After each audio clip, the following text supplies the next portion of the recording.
భద్రాద్రి కొత్తగూడెంలో మంత్రి తుమ్మల నాగేశ్వరరావు మాట్లాడుతున్నారు. ఇప్పుడు లైవ్ చూద్దాం. ఈ నెలలో ప్రారంభించాలి ముఖ్యమంత్రి గారితో. తప్పకుండా ఈ సంవత్సర పంట కాలానికే గోదావరి జలాలు బట్టి గారి నియోజకవర్గానికి తాకాలి అని చెప్పి ఆ భగవంతుడిని కోరుకుంటున్నాం. కాబట్టి బట్టి గారు దానికి ఎంత అవసరమైతే అంతా రిలీజ్ చేస్తున్నారు. మొన్న ఆయన కరెంటు బిల్లులకు డబ్బులు ఇస్తే ఈరోజు మోటార్లు ఆడుతున్నాయి. తప్పకుండా భవిష్యత్తులో ఈ జిల్లాకే కాదు ఈ రాష్ట్రానికి మేము ఎంత ఉపయోగపడగలుగుతామో, ఎంత చేయగలుగుతామో ముఖ్యమంత్రి గారికి ఆయనకి సహకరించుకుంటూనే ఈ ప్రభుత్వాన్ని పటిష్టంగా పేదల ప్రజలు కోరుకున్నటువంటి కోరికలు తీర్చడానికి తప్పకుండా ఈ 6 నెలల్లో మాకు 3 నెలలు ఎన్నికలకు పోయినాయి. 3 నెలల్లో మీ కుర్చీల్లో కూర్చోవటానికి సమయం చాలలేదు.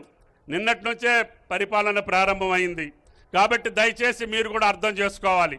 మనం కొత్తగా ఇంట్లోకి వెళ్ళి అక్కడ ఇల్లు కట్టుకొని అక్కడ కాపురం చేయాలంటే ఎంత సమయం పట్టుద్దో ఇక్కడ ఇల్లు కూల్చినటువంటి ఇంటిలోకి వెళ్లాల్సి వచ్చింది.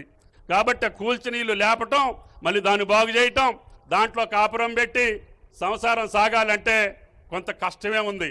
అయినా సరే మీరిచ్చినటువంటి మనోధైర్యానికి తగ్గట్టుగా తప్పకుండా ఈ జిల్లాలో ఉన్నటువంటి అన్ని సమస్యల పరిష్కారం కోసం మీ ముగ్గురితోటి పాటు మాకు అర్జునుడిలాగా వెంకటరెడ్డి గారు ఉన్నాడు, ఇన్ఛార్జ్. ఆయన యొక్క సహాయ సహకారాలతోటి జాతీయ రహదారులు పూర్తి చేయడంతో పాటు ఈ జిల్లాని సస్యశ్యామలం చేసేటటువంటి సీతారామ నీళ్ళని ఈ 3 సంవత్సరాల కాలంలోనే పాలేరుకు తీసుకెళ్లేటటువంటి ఒక మహద్భాగ్యమైనటువంటి కార్యక్రమాన్ని కొనసాగించుకుంటూ ఈ జిల్లాలో ఉన్నటువంటి పేద వర్గాలకి, రైతులకి, ముఖ్యంగా నిన్న బట్టి గారు మొత్తం డబ్బులన్నీ నీ శాఖకే పోతున్నాయి అంటున్నారు. నా శాఖకి రావటం లేదయ్యా, రైతుల జేబుల్లోకి వెళ్తున్నాయి.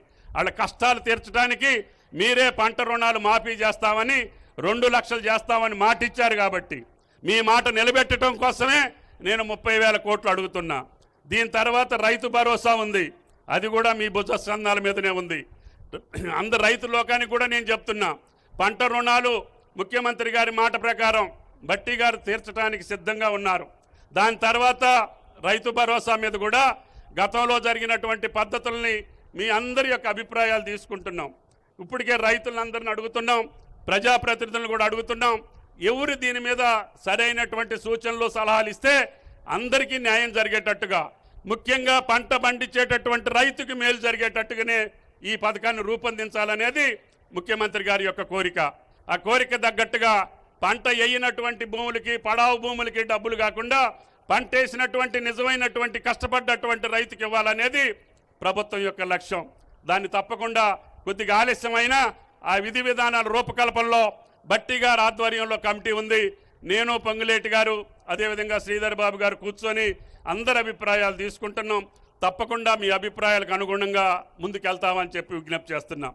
అదేవిధంగా జిల్లా అధికారులతో పాటు రాష్ట్ర అధికారులు కూడా గతంలో మీ మాట వినలేదు, గతంలో మీ మాటకి విలువ లేదు, గతంలో మీ పనికి ఇది నమ్మకం లేదు. ఇప్పుడు ఆ పద్ధతి లేదు. ముఖ్యమంత్రి గారు సంపూర్ణమైనటువంటి స్వేచ్ఛతోటి అధికారులందరూ ఒళ్ళొంచి పనిచేయాల్సినటువంటి అవసరం వచ్చింది, కష్టపడి పనిచేయాల్సినటువంటి అవసరం వచ్చింది.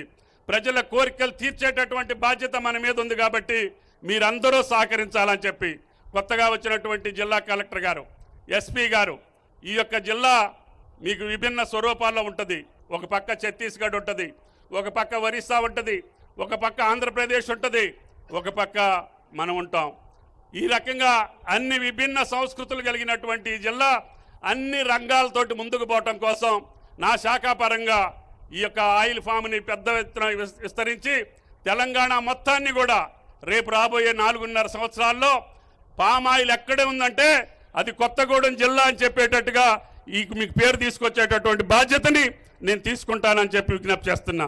దానికి అన్నిటికీ సహకరించేటటువంటి పెద్దలందరి సహకారం మీ యొక్క స్ఫూర్తితోటి ముందుకెళ్తామని చెప్పి విజ్ఞప్తి చేస్తూ ఈ అవకాశం ఇచ్చినటువంటి సాంబశివరావు గారికి, కొత్తగూడెం ప్రజానీకానికి ధన్యవాదాలు తెలియజేస్తా సెలవు తీసుకుంటున్నా. Thank you. తుమ్మల గారికి ధన్యవాదాలు. వాస్తవంగా వేదిక పైన మా సహచర ఎమ్మెల్యేలు రామదాస్ గారు, అలాగే కనకయ్య గారు, ఇంకా కలెక్టర్ గారు ఉన్నారు, ఐటీడీపీఓ గారు.